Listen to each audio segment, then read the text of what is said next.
Welcome to the Sherry Welsh Coaching Podcast. This is Phil Johnson, and joining me today is leadership coach and author Sherry Welsh of sherrywelsh.com.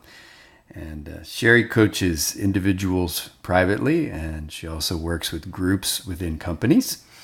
And you can get a copy of her book, which is titled Slowing Down: Unexpected Ways to Thrive as a Female Leader, from any of the major book retailers. Sherry, thanks for being with us today. Hi, Phil. It's great to be here. Now, today, Sherry, we were talking about a common scenario that comes up a lot in your coaching work, and that is, how can we maintain high performance when roles are changing within companies? And this happens all the time for various reasons. And maybe what we can do to start is maybe you can talk about why roles commonly change within companies and what might lead to a drop-off in performance when roles are changing. Yeah, so, when I was part of the automotive world and I changed my role many times over the course of my 25-year career, I found several times in that journey that, my thoughts of what I should be as a leader as I moved into a different role, what kind of person I should be, how I should show up, how I should give direction, was very much based on some story I told myself of what I think would be the most productive. And what I found was it wasn't always that productive. So my version of what I thought would be useful wasn't always very useful. And when I'm working with some clients that have recently been promoted and or they changed from a role inside a company to another role as a part of a development program, they start to create a persona, which is, okay, now I have to be this way because this is what I should be. And it's not based on anything someone has identified as, a characteristic list of what this particular role now requires in a person. It's more just a story they've told themselves, maybe based on something they've observed someone else being. Mm-hmm. Maybe just because it's an image that, society has dictated and they learned it from a parent or from a teacher that, okay, when you get promoted, this is how you're supposed to be. So there's all sorts of stories going on that people are telling themselves. And then the people that now are reporting to them or now that they're team members with, they also have stories going of what they think this person should be, given the new role they're in. Mm-hmm. So it leads to a lot of misunderstandings. It leads to a lot of expectations. And, we've spent a lot of time on expectations that others have and expectations that you have of yourself. Typically can lead to disappointment and frustration when others don't meet them or you don't meet them yourself. So that's one area that I spend a lot of time with on clients is how they're adapting to new roles so that they can stay in a high-performing mode instead of slipping into a mode of what they should be doing and creating confusion for themselves and for those that they're working with. Mm-hmm. So another area that, I've experienced directly when I went from my roles in Charleston at the manufacturing plant with Bosch over to Germany in one of the more sales offices and headquarter locations is now who am I supposed to be?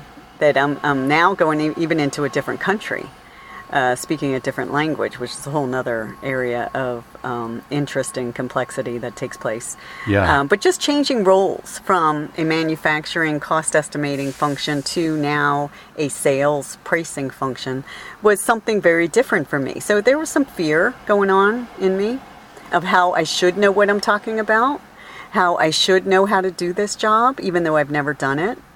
But I've been long enough with the company that, there's an expectation that I should be able to just step right into it. Mm-hmm. So then the self-doubt kicks in for me anyway, and then I have to put on this air of, well, just do what I tell you to, and it'll be fine because now I'm the boss, and that's how it's supposed to work.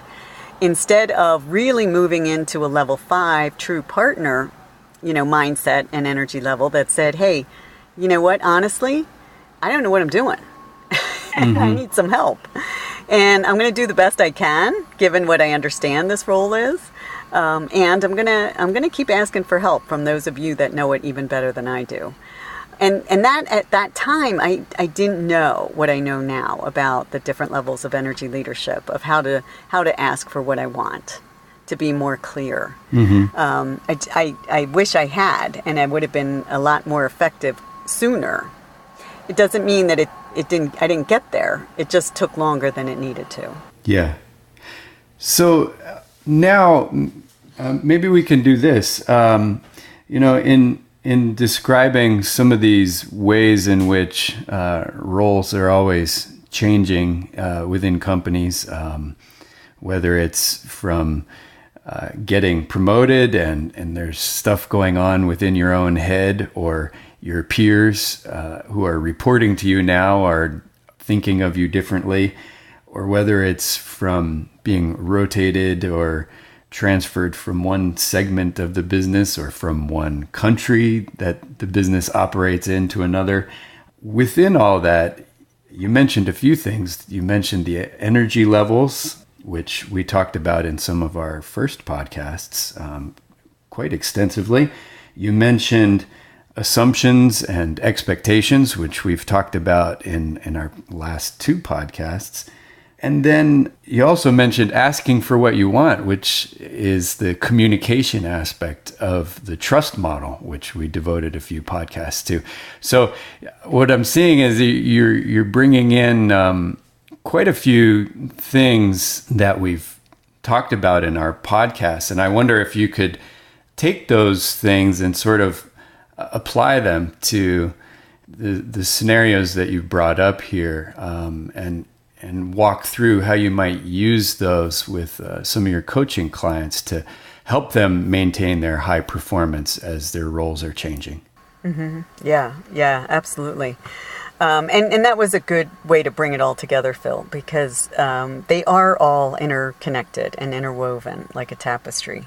So what I've learned as I've studied energy leadership, and that's what I'm certified in as a professional coach, and then working with my coach, Steve Chandler, over the last 4 to 5 years in distinctions that he's created. Expectation versus agreement is one.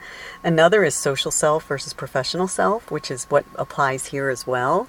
And we can talk about that in a minute. And then, the ways of developing, as I've seen it, that had me put together the trust model, is what is showing up over and over. So it really comes down to that simple concept of, not concept, but simple principles of asking for what you want, communicating effectively, and putting everything on the table, making it really transparent in whatever role you're in an organization, and even in relationships, whatever part of a relationship you're in, being really transparent, open, and honest about what's going on for you. And then acting in integrity, doing what you say you're going to do, being a role model in that regard, so that people can trust you and start to then follow your lead as you're moving into this new space more quickly, more effectively, because they trust you. So the sooner people trust you, the sooner they're going to be on your side and want to go with you wherever you're going. So that's how they really are interconnected with how you show up is the energy leadership aspect. So who are you being in this moment? Are you being a true partner, a level 5 leader? Or are you being a level 2 leader where you're pushing and forcing and, coercing people forward and to work with you and to talk with you? Or are you being a level 4 leader where you slip into this role of manager now of your peers, let's say, and these were your friends. These are people you've worked with for several years. You become friends. So now you're looking more like, okay, I want to make it easy for them. I want to help them be successful because I care about them. They're my friends. So now you're in a level 4 leadership position, which is a caregiver, and that can be helpful and useful for a short period of time, but not for the long haul. Right. Because you start to get burnout. You start to get, a bit of resentment building that, you don't have any time left for your own work. and you're busy helping everybody all day long. And by the way, they don't appreciate it. So now you have a whole nother story going, which leads you to be ineffective in this new role, whether it's a manager role or a peer role. So let's say you got moved into a new department. Well, you want to be equals with your new peers now. So, you want to jump in and make sure everybody sees you as a team player. So your level 4 energy of caregiving, taking care of others, helping others might be overstimulated, let's say. Overactive is maybe the right word. Now, again, it's not a bad thing, for the short term. But it's just to notice and be more and more self-aware and emotionally intelligent aware of how useful it is for me to be in this space at this time, given this new role that I'm a part of. Other levels may kick in. Like I mentioned when I went to Germany, and, I'm in charge of a group of people that had a lot more experience than I did in that particular role. They also spoke the language that I didn't yet speak. So I had a lot of, level 1, kind of some victim energy going on. Like, I'm not, this is going to be hard. I don't know how I'm going to do this. I'm here on my own, which wasn't true. But it's just a story I had running at the time. Yeah. So those are the different aspects that come in to play. And I didn't ask for what I wanted as clearly as I could have, to really get appropriate help sooner, to be higher performing faster for myself and for the team and for the business. Right. Ideally, that's the whole purpose of it. So that's a good summary of the how the energy levels enter into this whole changing of roles sort of scenario. So if I could just recap a little bit for the sake of those who might not be quite up to speed with the energy levels, but that awareness of the energy that we bring to any situation we approach, whether it's at work or in our personal life or any relationship we have, it can be really useful because we can stop and consider what's the optimum energy that I can bring to this situation. So you mentioned level 1, feeling helpless, feeling like a victim. You mentioned level 2, being a fighter, pushing through things. Mentioned level 4, wanting to be a caregiver and help others. And level 5, partnering with others. All of those can have their usefulness in a given situation, but being aware of those different types of energy allows you to stop and consider what's the most useful right now. Yeah, and that is a very high level mindset going on that you're describing, that you are able to step out of your current, I'll say predicament, that's not necessarily the right word, but you're able to step out of your current state and assess. All right, what's required here that would be really the most productive way of engaging with this team, with this person, with this task at hand? Having that kind of ability to shift your mindset into a more productive level is a really high level of emotional intelligence. And it doesn't mean it has to take a long time to get there. And, every single person can shift into those high levels immediately when we bring it back to the fundamentals of the trust model. Yeah. So, have I gotten everything on the table? Is everything clear to me and to the person I'm engaged with right now or talking to? Am I doing what I say I'm going to do? So have I done what I said I'm going to do? And am I asking specifically for what I want now to move this forward? Whatever it is, a task, an activity, a relationship. Recap for us, just briefly, the elements of the trust model. The 3 elements are integrity, which is doing what you say you're going to do, put simply. Transparency, which is getting everything out on the table, being open and honest about a situation.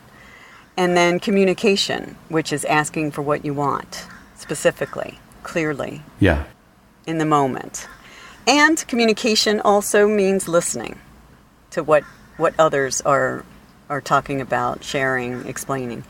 So the trust model then, if these three elements are really operating in a way that is, present right now, those that you're engaged with, those that you're talking to, those that you're working side by side with, they're going to trust you because you're showing up in a way that they feel comfortable with, that they know when you say you're going to do something, it gets done.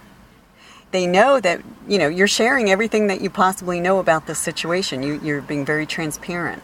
You're being open and honest about what's going on. Mm-hmm. And then they know also specifically what you're asking for and whether they're able to give it to you or not, and to provide it, to work with it, whatever it might be. Yeah. So it just makes sense as a relationship to have these elements working and in play, both for me and for the others, so that together we can continue to move forward and help the business thrive. That's the key. Right. That, you're in a company because you want it to do well. One, so you continue to benefit from being a part of that company. You believe in what they're up to. You believe in the mission and the purpose of the company, how they make a difference. Mm-hmm. That's why you're there. And if you don't believe in it, then, I would have a conversation around that and see if we can reinvigorate and re-energize the connection with what had you join them in the first place. Sure. Because there's a reason, definitely. And it may have shifted, and that's okay too. Then there might be another company that might be more interesting for you, given what you say you want to do now. So that's, as the trust model, it continues to show up in different scenarios. And this is one, changing roles in a company, changing roles even in a relationship within a company. Mm-hmm. It comes back to being clear about what's important for you, being clear about your core values, how they show up in the work you're doing, whether it's a new task, a new role, or, an existing one, and how you can relax as you step into something new. How you can step into it and really open up and say, okay, I'm excited about this new opportunity. I'm excited about this new role. And I'm not going to pretend I have all the answers and I know everything about it already, because I just started.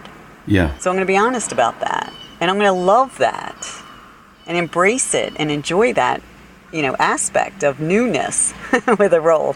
Is that, so it's not a bad thing to have that naive aspect of, okay, I have no idea what I'm doing here. Now there's a way to present that. So it's not so that people don't get scared that you don't know what you're doing. Because you do. You just haven't expressed it fully yet. But there's a relief to dropping pretense, to feeling like, oh, I don't need to pretend to be something that I'm not, or to know things that I don't know. Operating with the trust model and bringing the right energy to our different situations, we can do that. And that's very attractive.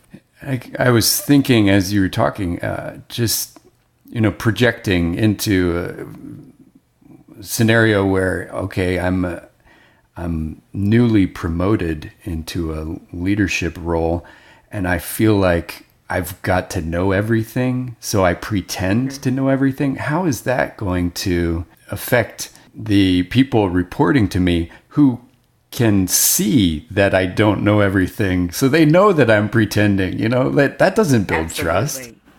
Yeah, it actually backfires. So it erodes any trust that could be built, or that was there already. And yeah, anytime you're out of integrity, you're out of your own authentic self and true self, people know it. They feel it. They can see it in your body language. They can see it in your behavior, in your actions, in your words, and it's a relief. Like you said, I love how you said that. It's a relief to let go of that pretense, to let go of that mask. I know I wore one for many, many years, pretending I had it all together, and actually I had many times no clue what I was doing. And over time realized that, okay, the more honest I am about that, the faster I can get people to help me. And the faster I learn Yeah. And then the faster I can move into mastery instead of floundering and pretending. And that's what'll keep both you and those you're working with operating and performing at a high level. You got it. And I can see, coming with a level 5 partnering energy where my thought, my approach, the vibe I'm bringing is, hey, let's work out what will be the best for both of us and for the company, and coming with transparency, with open communication, asking for what I want.